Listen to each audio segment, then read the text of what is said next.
this fall, and we have heard from a number of different dimensions of campus activities related to promoting a more sustainable campus. Today we turn to food systems. And as I'm sure most of you know, food systems have become a very hot topic in recent years. We have lots of students interested in that.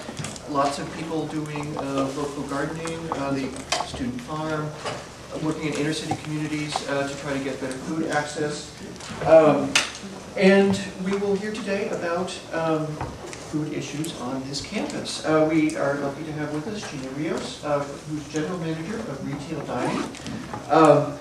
And she has a diverse background, which I will let her tell you about, but she originally her degrees are in math and philosophy, so she's living proof that we all can take many different career paths and wind up doing very interesting things. So thank you for being with us today. And I will pass this on to you. Okay, so I'm going to talk about how we approach sustainability, especially in our retail units, and tell you about our story a little bit. So my responsibilities on campus are for the food services in the Silo Union, including the Gunrock Pub, the Starbucks at the Arc, the BioBrew Cafe in the Biological Sciences Lab, Scrubs Cafe out in Health Sciences, the catering on campus, and concessions, both athletic and the performance concessions at the Mondavi Center, and occasionally at Freeborn Hall when there's still the certain performances over there. And then we also do the vending on campus, and that would be the food vending. Coca-Cola does the beverage vending directly. Also, we have some very valued partners that we subcontract to on campus. The Cargo Coffee, which has 3 coffee kiosks around campus. The La Crepe in the Silo, very proud of that. And the new Shaw's Halal Food that is over catty corner from the Silo. It's a trailer that's serving halal food starting this fall. We are a part of Memorial Union Auxiliary Services, which includes units such as campus unions, the games area, and then in a broader sense, the bookstore and ASUCD are in the same business unit, and we are a part of student affairs. So our mission on campus is to provide service, most definitely, but we are also a revenue stream for student affairs. And as such, we're going to do our best to provide options rather than forcing things to go in a certain direction, to educate people so that there's demand for the demand changes to meet different options. There are times where we'll force a decision where, for example, a little bit over a year ago, we decided that we weren't going to have plastic bags, the t-shirt bags in our units anymore. I'm going to tell you a little bit about me and my background because there's a slant that I always take to things that might be a little bit surprising unless you understand that. I grew up in southwestern Colorado. It's an area where there's dry land, mountains, and high desert kind of all meet. There's not much water there. So through my lens of the world, water conservation is easy. Some of the other things that I didn't grow up with, it's harder to understand.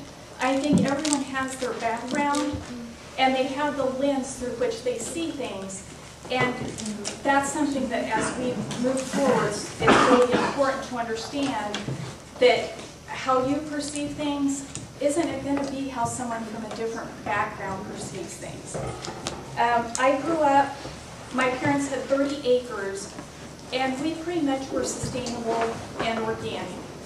We had our own alfalfa fields where we grew the hay that we fed our livestock.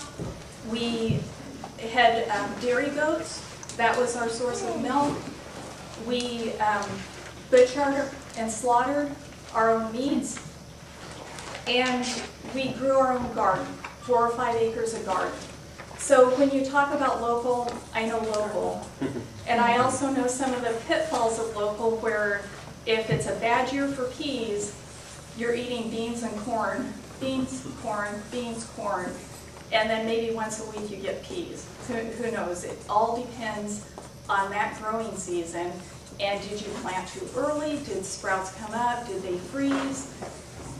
What have you done? You know, how do you account for that when if you can't get another planting in soon enough? Because it's a short growing season there. And then when I was young, you know, I had to, if I want money, I had to earn it. And so I did things like going out in the hayfield and trapping gophers.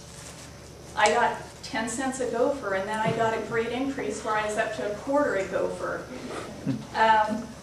And you know, when you wanted to go fishing, we had ponds that had trout in them. You go out and you dig up your grubs if you want to have bait. And the same way, you know, I earned a lot of money picking rocks out of the garden too, which is, you know, it works, but it's not top on the list for a good time. So I am fascinated by decomposition. Compost is a wonderful thing. I do not mind digging through the garbage. And you know, mold is neat, it's furry and attractive. So, you know, it's really interesting to see how things degrade over time. How one thing, how there's a cycle, how one thing becomes something else. And when I was young, I didn't really appreciate that as much as, well, you never appreciate things when you're young. So I didn't. Where, you know, there was that closed loop of, you know, growing. You throw it out, you bring it back. I started to realize that in college where there's one day I come home for vacation and I go out in the chicken yard, and after you butcher, you've got a carcass, and you can throw it out in the chicken yard because they're going to pick the meat off the bones. You know, the dog can drag them around, and I thought, you know, this probably isn't how everyone lives. It's not a bad way to live if you can do that. So I can't even tell you when or how for dining services we made the decision of we're gonna jump on this and look at how our systems are running and say how can we be more sustainable. For resident dining, they've been able to do a wonderful job with their volume and their connections, working with, I don't know if any of you have been to Farm to College night, but working with local farmers, starting to get that supply chain going. And for me with retail, and I'll talk about Carl's Jr. and Taco Bell a little bit later, that what for us was the low-hanging fruit on how we advance originally was our waste stream. You know, what is going into the landfill and how do we make that be less and less and less? So with composting, you have to have the infrastructure to support it. We can separate out all the composting materials we want to, but if there's no way to get that to a place that it can be handled properly and biodegrade the way it needs to, it's worthless. We can buy all kinds of biodegradable products, but if they still go into the landfill, they're going to look like this 20 years from now. You know, where it's like it's better that they're biodegradable, but the right things aren't going to happen to them. So we are fortunate enough that, and for one thing, the ASUCG unit, Project Compost, has done a wonderful job throughout the years with students picking up compost and getting it to the student farm, where it's composted and it goes into the student farm. And then as we moved into looking at post-consumer compost, there's a facility in Dixon called Jepson Prairie, and then there's solid waste on campus who gets it there, and so we have that complete cycle where we can collect it. It goes to the compost farm, and it becomes this nutrient-rich soil kind of stuff. And that's good. So with that infrastructure set up, one of our most interesting adventures is Aggie Stadium, where we do a zero waste food service there. And it's zero waste in that what we hand to the consumer, every bit of that is biodegradable or recyclable. And we'll talk a little bit more, I hope, about campus goals if I can go quick enough. So one day, touring the new facility before it opened, we're standing under the goal post, and Lynn King from R4 is there, and Bob Bullis from ICA, Intercollegiate Athletics, and they kind of say, oh, we want to do a zero waste stadium. And I was there with a couple members of our team, and really naively, we said, oh yeah, that'd be great. And honestly, if we knew what we were getting into, it wouldn't have changed the decision, but I have to say, when we made the decision, we hadn't thought through it at all. And we had time to do that. You know, it wasn't like they sprang it on us 7 days before the first game. You know, this was probably in the spring before the fall opening of the first season. So then we went back and said, okay, here's the list of our menu, and started going through how do we serve these items and how do we need to change that. So you take a simple hot dog. Our process was to cook them, put them in the bun, and wrap them in this foil. And the foil helped to keep them hot. You know, we kept them in hot warmers, but the foil helped with that. And the foil helped keep the bun from getting all crusty and nasty, which we learned when we went to paper. Paper, biodegradable, good stuff. Well, we had, part of the time we had cold hot dogs. When we managed to keep them hot enough, we would occasionally have that crunchy, not so good bun. And that was all bad. And Susan knows it was bad because she was there with us some days. And so that was the first year, was the paper. What we figured out since then is we serve them out. I do have one here. We serve them in this boat, but it's immediate. We've got the hot dogs over canned heat. And they put buns in these. Maybe they have 20 buns laid out, ready to go. Stick a hot dog in right off the heat and hand it to the customer, and they've got a hot dog with a fresh bun. Now, you look at this though. This is a lot of production here.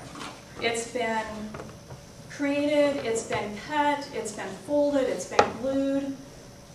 For next year, we want to look at how do we find a simpler, less stuff. You know, this is too much stuff. We're going to be looking for a smaller hot dog boat. And where we go from there, I'm not sure. But that's the progression of the hot dog, where we went through that learning process. And that's it. It's finding the balance between the packaging sustainability and the goodness of the product. And the balance can't be here where they're both equally bad. We want it to be here where we've got a decent packaging and a good product, or a really good packaging and a really good product. That's where we're trying to get to with it. Ice cream. Ice cream is really hard because it's packaged in foil or plastic. You go think about it when you're looking at ice cream the next time. For individual servings, you know, it might have a nice plastic carton, like take Dibs, for example, but that lid has a ring of plastic in it. Or you have Haagen-Dazs bar, it's got a cardboard carton around it, but inside is foil.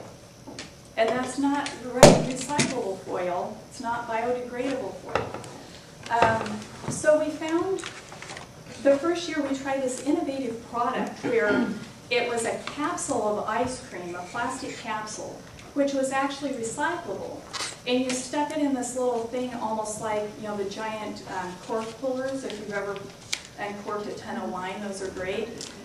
And then the ice cream squirted out into the cone. In theory, the ice cream would squirt out a crack in the side of the capsule.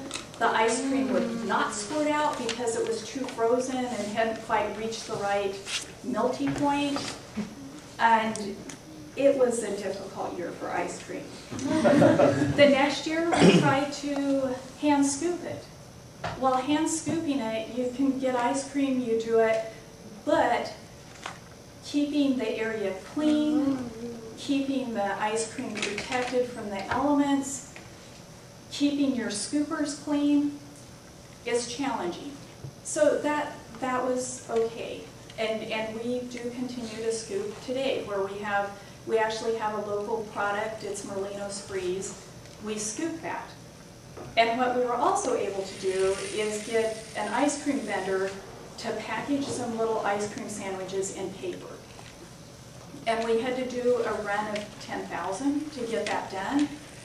They warehouse it for us because if we get ice cream in paper, our freezers are not at a constant enough temperature. People go in and out, in and out. Sure, everything stays frozen, but not to the degree it has to, plus the exchange of air. I'm probably going way beyond what I understand I'm talking about, but the point is, paper wrap sandwiches in our refrigeration on campus, it slowly starts to taste not so good. So we get it in 2-3 weeks before we use it. We have to use it all, then we'll get a new batch in from the warehouse where it's held at those more ideal conditions. And that's working. But someday someone will figure out how to package an ice cream bar in a biodegradable bag and it'll still taste good in 2 months. I know that'll happen. You know, things at the stadium that we worried about, when we serve someone a soda, we don't give them a lid. We'll have people say, well, how about a lid? And most of the groups, we work with a lot of student organizations for fundraising opportunities for them, for service there. They're pretty good at saying, it's not biodegradable. And people, I thought we were going to get a little bit more aggressive pushback on that. People have been pretty like, oh, okay. And some people, they'll go away muttering, oh, I really want a lid. We do have straws that are biodegradable. I didn't bring any straws over. But another challenge at the stadium and everywhere that we do biodegradable disposables is some of them look almost exactly alike. And it's confusing. You know, we're trying to educate people, but I am not the only person that's going to give someone a disposable spoon in their month or year or whatever. They're going to get disposable spoons everywhere. Some of them will be biodegradable, some of them won't. It's hard to tell the difference. I'll wait with those, but it can become confusing. The straws, I think, are confusing because if you handed me 2 straws, I might be able to distinguish between the 2. If you handed me 1 straw, I don't think I could tell you this is biodegradable or this is not. When we went into the stadium, we stopped selling packaged chips, you know, little Doritos things, because there's no packaging. Sun chips should be coming out sometime next year. I think it's slated for Earth Day with a biodegradable package. Again, the problem is shelf stability. You put chips in paper, they're going to go stale pretty quick in comparison to the current packaging. And then the other thing with sustainability, and I think campus is very good at this, but those of us who need to be ambassadors for sustainability is taking action. So what we've struggled with at the stadium is the first game, we might have 65% diversion rate. That's not good. By the last game, we're over 90%. And it's going through that learning curve. How do we do it quicker? And that's what we're starting to be able to focus on more and more now that our hot dogs are hot. And with that, in the last couple games, I became, that lady's going to come in here and dig in our trash. And if we didn't do it right, we're going to have to go through all the trash and separate it again. And that hurt, you know, for me to come into their booth and just start piling through the trash, and they're seeing me in there digging around, it made more impact then, you know, we could have handed them a paper when they signed up, a week later hand them a paper, but seeing you willing to go in the trash made a difference. So it's that, okay, I'm pretty passionate about it, if you haven't figured it out. So it's that commitment. And like I said, I grew up digging in the dirt, so I don't mind going in the trash. And you know, if another person on my team, if that doesn't work for them, that's okay. I'll go in the trash for them every day. And if they're willing to do something else that I'm not so keen on, that's what teamwork is.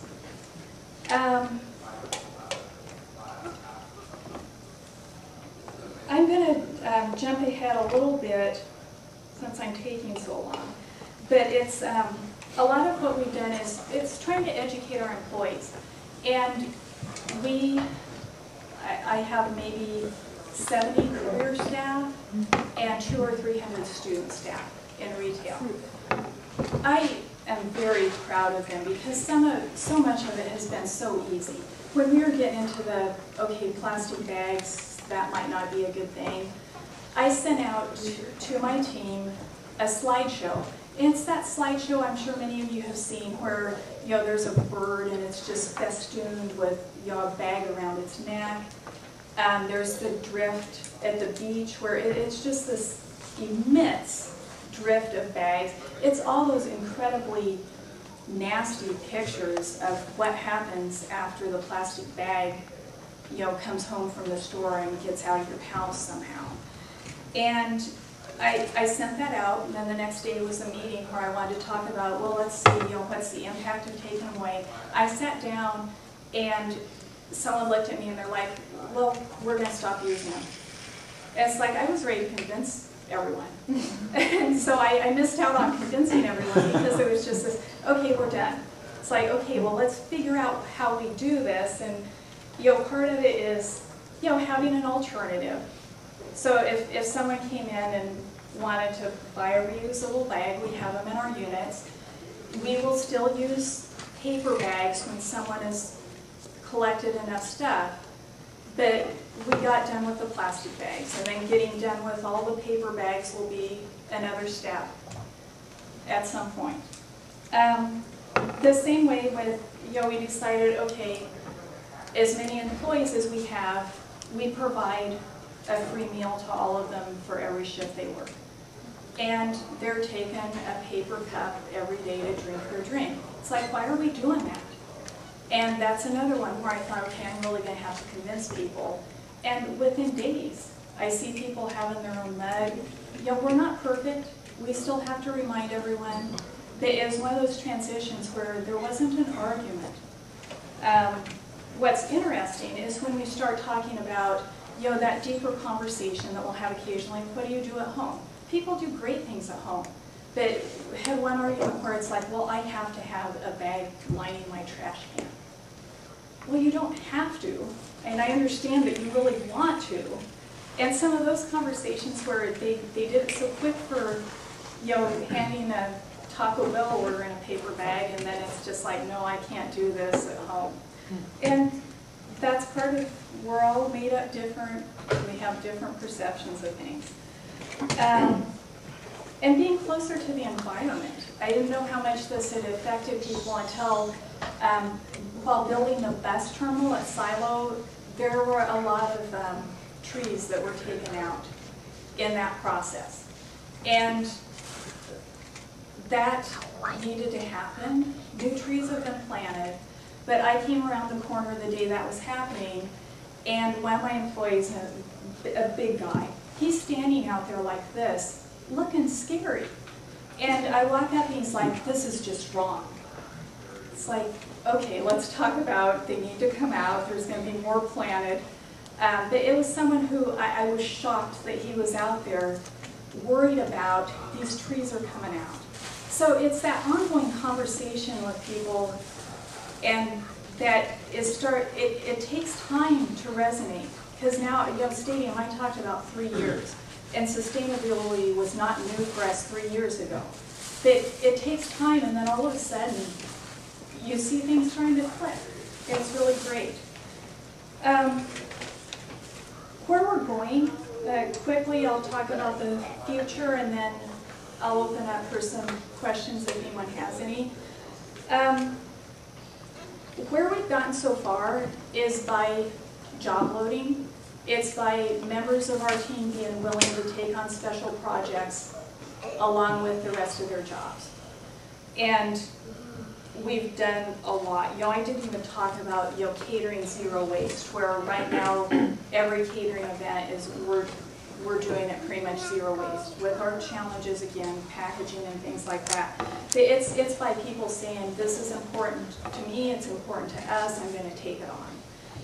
We're at a point now where we have dedicated staff for dining services over campus that now, sustainability is their job. And so that's given us great momentum for where we're going next. And one of those things is data gathering.